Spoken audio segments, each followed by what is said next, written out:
Hello दोस्तों। तो आज मैं एक्सप्लेन करने वाला हूँ हाल ही में रिलीज हुई नेटफ्लिक्स पर एक सीरीज को जिसका नाम है द वन प्लस। और हाँ दोस्तों, मैं मानता हूँ कि थोड़ी सी देर हो गई, मगर आपने तो सुना ही होगा कि देर आए दुरुस्त आए। तो जल्दी से करते हैं अपनी वीडियो को स्टार्ट। मगर दोस्तों, उससे पहले अगर आपको वीडियो अच्छी लगे तो लाइक जरूर कर देना और चैनल पर नए हो तो सब्सक्राइब कर देना। तो वीडियो के स्टार्ट में हमें काफी सारा क्राउड दिखाया जाता है, मगर ज्यादा खुश होने की जरूरत नहीं है क्योंकि यहाँ पर कोई राशन नहीं बढ़ रहा था, बल्कि ये सारे लोग यहाँ पर एक पायरेट को देखने आए थे, यानी कि समुद्री लुटेरों को, या फिर ये कहें कि समुद्री लुटेरों के बादशाह को, जिसका नाम था गोल्ड रॉजर। अब यहाँ पर आप भी मेरी तरह यही सोच रहे होंगे कि भला समुद्री लुटेरों के बादशाह को किसने पकड़ा। तो यहाँ पर मैं आपको बता दूं कि मरीन के एक बड़े ऑफिसर ने, जिसका नाम कार्ड था, और ये कोई आम बंदा नहीं था, बल्कि इसके सामने अच्छे अच्छों की बोलती बंद हो जाती थी, या फिर ये समझें कि समुद्री लुटेरों की बतून गीली हो जाती थी इसके सामने आते। तो अब यहाँ पर कार्ड गोल्ड राजा से उसके खजाने के बारे में बताता है, मगर गोल्ड राजा उसे कोई भी जवाब नहीं देता और ऊपर से हंसने लगता है। और यहीं पर हमें ये भी पता चलता है कि गोल्ड राजा को सजाए मौत मिली थी। तो यहाँ पर गोल्ड राजा चिल्ला के सबको बताता है कि उसने अपना खजाना कहाँ छुपाया है। अगर आपको नहीं पता तो मैं बता दूं कि गोल्ड रॉजर के पास काफी सारा खजाना था और लोग उसे वन पीस के नाम से जानते थे। अब जैसा कि वहाँ पर काफी सारा क्राउड था, मगर वहाँ पर सारे आम लोग नहीं थे, बल्कि उसमें कुछ पायरेट्स भी थे, जिनको पता चल जाता है कि गोल्ड रॉजर ने अपना खजाना ग्रीन लाइन के पास छुपाया है। अब यहाँ पर यह भी मैं आपको बताता चलूं कि ग्रीन लाइन तक पहुँचने के लिए जितने भी आज तक पायरेट्स गए थे वो जिंदा नहीं लौटे, यानी कि वहां पर जाने से पहले ही उनकी मौत हो गई, जिसके बाद वहीं पर गोल्ड रॉजर को मार दिया जाता है क्योंकि उसे सजाए मौत मिली हुई थी। अब सीन यहाँ से कट जाता है और हमें 20 साल आगे की कहानी दिखाई जाती है, जहाँ पर हम खुले समंदर में देखते हैं एक छोटी सी नाव को, और उस छोटी सी नाव में एक दुबला पतला लड़का बैठा हुआ था जिसका नाम लोफी था, जो कि समुद्री लुटेरा बनना चाहता था, या फिर ये कहें कि वो समुद्री लुटेरों का बादशाह बनना चाहता था। और दोस्तों, यही दुबला पतला लड़का इस कहानी का मेन कैरेक्टर है, यानी कि इस सीरीज का हीरो, जिसका नाम है लोफी। और इसको हल्के में बिल्कुल भी मत लेना। वैसे अगर आपको पायरेट बनना है यानी कि समुद्री लुटेरा, तो उसके लिए आपको चाहिए बहरी जहाज, वो भी बहुत ही बड़ा, और साथ ही साथ में अपनी एक टोली जो कि आपके साथ वफादार हो और साथ ही साथ आप दिखने में भी ताकतवर लगे। और यहाँ पर लोफी की हालत तो ऐसी थी, वो खुद तो दुबला पतला था ही, मगर उसकी छोटी सी नाव जो थी वो भी खराब हो गई थी, यानी कि टूट गई थी, जिसमें पानी भर रहा था। अब यहाँ पर लोफी अपनी छोटी सी नाव से पानी निकालने की कोशिश करता है, मगर वो नाकाम हो जाता है और थोड़ी ही देर में उसकी छोटी सी नाव डूब जाती है। मगर लोफी वहां पर बच जाता है क्योंकि उसके पास एक ड्रम था जिस पर वो चढ़ जाता है और समंदर में आगे बढ़ने लगता है, जिसके थोड़ी ही देर के बाद लोफी अपने सामने दो बड़े जहाज को देखता है। और यहाँ पर हमें पता चलता है कि उनमें से एक जहाज अलविदा का था, जो कि एक पायलट थी और बहुत ही खतरनाक थी। और यहीं पर हम अलविदा को देखते हैं, जिसे किसी बात पर गुस्सा आ जाता है तो वो अपने ही एक टोली के साथी को मार देती है, जिसके बाद वो अपने गुलाम को वहाँ पर सफाई करने के लिए बुलाती है।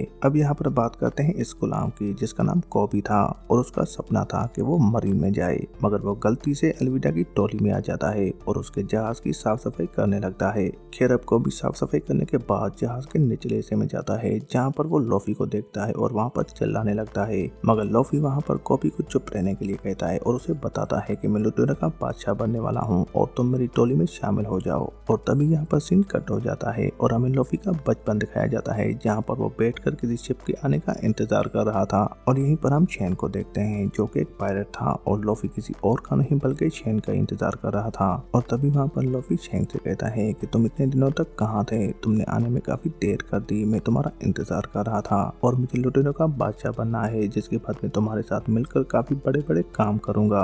अब यहाँ पर हम चैन को देखते हैं, जो कि लोफी का काफी ध्यान रखता था, क्योंकि चैन को पता था कि लोफी की माता और पिता इस दुनिया में नहीं है, और साथ ही साथ चैन बाकी लोगों से भी काफी अच्छे से पेश आता था, वो बाकी पायरेट्स की तरह नहीं था। खैर, उसके बाद चैन लोफी से कहता है कि तुम अभी काफी छोटे हो और वैसे भी समुद्री लुटेरा होने के लिए काफी निडर बनना पड़ता है। अब इस बात को लोफी कुछ ज्यादा ही सीरियस ले लेता है और वो जहाज के ऊपर चढ़ जाता है, जहाँ पर वो तेज धार वाला चाकू लेता है और अपने चेहरे पे कट लगाता है, जिस वजह से उसका काफी खून बहने लगता है, क्योंकि लोफी को ऐसा लगता था कि अगर आपके चेहरे पे चोट का निशान होगा तो इससे आप निडर लगेंगे। जिसके बाद सीन फिर से प्रेजेंट में आ जाता है, जहाँ पर कॉबी लोफी को कहता है कि तुम यहाँ से निकल जाओ, और कॉबी जैसे ही लोफी को बाहर निकालने की कोशिश करता है, मगर तभी वहाँ पर वो पकड़े जाते हैं और यहाँ पर अलविदा भी आ जाती है, जो कि लूफी को देखकर काफी गुस्सा हो जाती है और उसे अपने बड़े से वेपन से मारने लगती है, मगर लूफी को इससे कोई भी फर्क नहीं पड़ता। और यहाँ पर हमें पता चलता है कि लूफी के पास एक सुपर पावर है और लूफी के पास सुपर पावर ये थी कि वो रबड़ की तरह था, उसे जितना भी खींचो उसे कोई भी फर्क नहीं पड़ता। जिसके बाद लूफी एलविडा को जोरदार गुस्सा मारता है, जिससे एलविडा जहाज से दूर जाकर पानी में गिरती है। और यहाँ पर एलविडा की सारी टोली लूफी को देखती है कि आखिर ये सब उसने कैसे किया। जिसके बाद सीन यहाँ से कट जाता है और वहाँ दूसरी तरफ हम जोरो को देखते हैं, जो कि जंगल के बीचों बीच कैंडल जलाकर बैठा हुआ था, जिससे साफ पता चल रहा था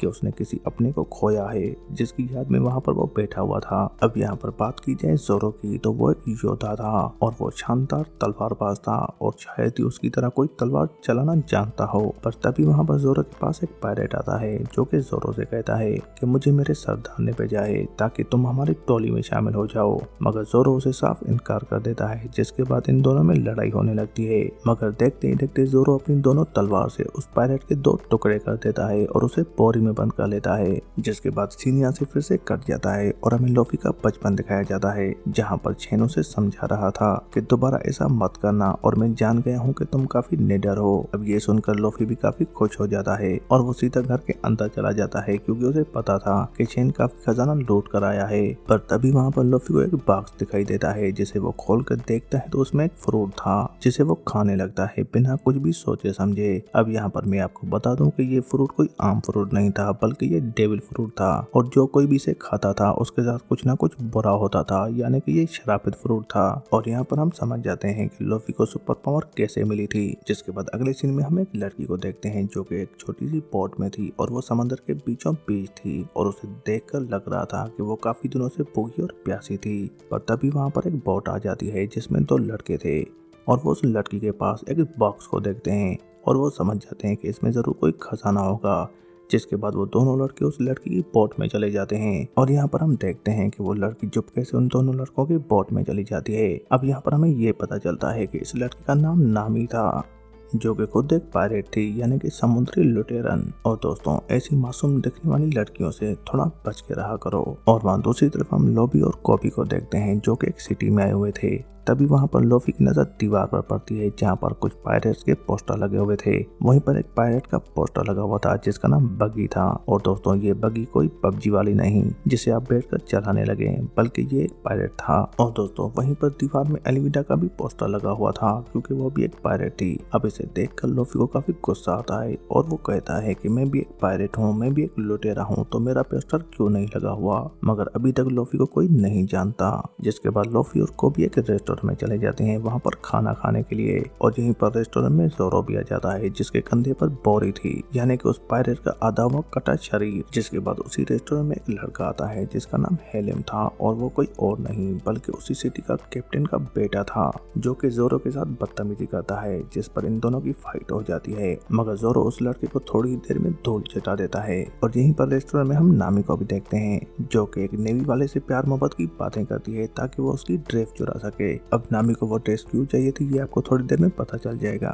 जिसके थोड़ी ही देर के बाद हम जोरो को उस शहर के कैप्टन के सामने देखते हैं, जिसका नाम मॉर्गन था। मॉर्गन काफी खतरनाक बंदा था और उसका एक हाथ कटा हुआ था, जिस पर वो मेटल की कुहाड़ी लगाता था, यानी कि उसका एक हाथ नकली था, वो भी मेटल की कुहाड़ी का। इससे आप अंदाजा लगा सकते हो कि मॉर्गन कितना खतरनाक बंदा है। जिसके बाद हमें दिखाया जाता है कि जोरो को वहाँ पर बांध दिया जाता है, क्योंकि उसने वहाँ पर दंगा फसाद किया था, यानी कि रेस्टोरेंट में वहाँ पर कैप्टन के बेटे को उसने काफी पीटा था। और यहाँ पर हम नामी को देखते हैं, जिसने वो नेवी की ड्रेस चुरा ली थी, जिसे पहन के वो महल में अंदर आ जाती है और मॉर्गन के रूम में जाने लगती है। और यहाँ पर हम लूफी को भी देखते हैं, जो छुपकर वहाँ पर आ गया था। मगर लूफी जहाँ से छुपकर आया था वहीं पर जोरो भी बंधा हुआ था, जिसे देखकर लूफी उसे कहता है कि मैं तुम्हें छुड़ा सकता हूँ। मगर जोरो लूफी को मना कर देता है और वो कहता है कि तुम्हें क्या लगता है कि इन लोगों ने मुझे बांध कर रखा है। ऐसा बिल्कुल भी नहीं, बल्कि मैं खुद यहाँ पर बंधा हुआ हूँ, अगर मैं चाहूँ तो मैं यहाँ से जा सकता हूँ। मगर तभी वहाँ पर लूफी जोरो से कहता है कि तुम काफी अच्छी तलवारबाजी कर लेते हो, अगर तुम चाहो तो मेरी टोली में शामिल हो सकते हो। जिसे सुनकर जोरो थोड़ा सा हंसने लगता है